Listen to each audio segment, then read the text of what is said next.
Hello everyone, in this video I'll be talking about launching operator and we will see how we can use this operator while working with flows. And I will also talk about how coroutines flow is similar to reactive streams. Before starting this video, let me tell you that I have covered all the basics of coroutines flow. I have talked about different operators available in coroutines flow. I have also talked about how to handle exceptions while working with coroutines flow. If you haven't watched this video, you can watch it using the I button or the link in the description. So let's start with this video. So I'll go to my IntelliJ editor.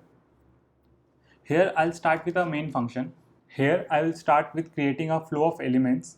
So for that I'll use range in Kotlin. So I'll take range 1 to 3 and then I can simply use as flow method and this will give you a flow from 1 to 3. Then I'll add a on each operator here and inside this on each operator I'll add a delay of let's say 200 millisecond and then I'll simply add one more on each operator and then I'll perform some operation. Let's say I'll want to print this incoming elements. So I'll simply say element and then I'll print through it operator, okay? And then I will have to call collect method. As this is a suspending function, I'll have to add a coroutine scope. For that I'll use run blocking method. If you don't know about suspending function, I have created a video about it. You can watch it using the I button. So next I'll simply add another print line after this. So I'll say this is, let's say this is some other operation, let's say task 1, okay? This is some other task I want to do. So what we have done here, we have created a flow from 1 to 3 and then we added a delay. I'll make it 200 millisecond and then at interval of 200 millisecond we'll be receiving these elements in this block which will be printing element.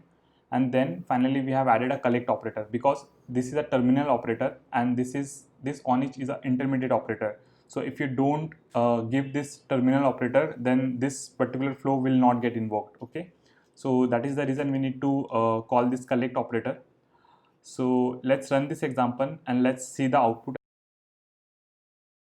So here if you see in the output, we got 1, 2 and 3 and then this task 1 get printed, right? So here if you see, until and unless this flow gets completed, this will never get printed, right? But let's assume that we don't want to wait for this flow to get completed. We want to perform some other task parallelly, right? So for that, what you can do is you can simply remove this collect operator with launching operator. And here you have to pass a coroutine scope. So I'll simply use the coroutine scope which we are getting from out of this run blocking method. Let's run this example now and let's see the output. So now if you see this output, this task 1 does not wait for these 3 elements to get received, right? So as soon as this main function gets invoked, this flow will start and it will wait for 200 milliseconds for each element to be received here. And at that time, this line gets printed, right? It does not wait for this flow to get completed.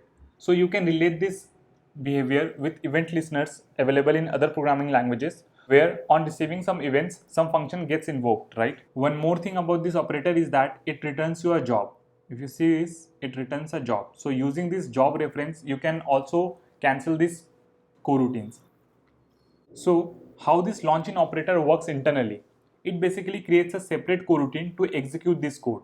So to this new coroutine, we are passing the coroutine scope coming from this run blocking. So this automatically becomes a child coroutine of run blocking, right?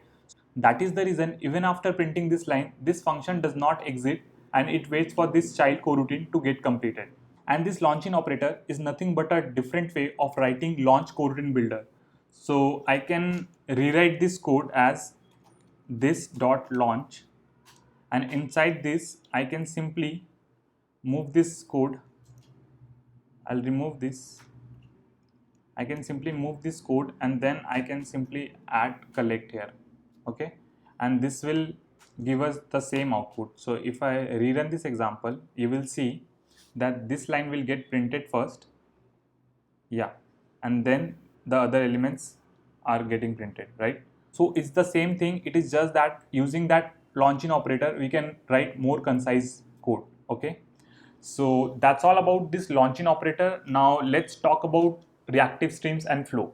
So the people who are familiar with reactive streams must have noticed that this coroutine flow is very much similar to reactive streams. So let me tell you that coroutines flow is inspired by reactive streams, and the developers of Kotlin coroutines have followed reactive stream specification while building this library.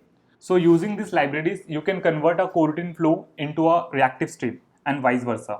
So the first one, Kotlin X coroutines reactive, is used for reactive stream, and then Kotlin X coroutines reactor is used for project reactor, and Kotlin X coroutines RX2 and RX3 can be used with RxJava. So that's all about this video. If you like this video, please hit the like button and also share this video with your friends.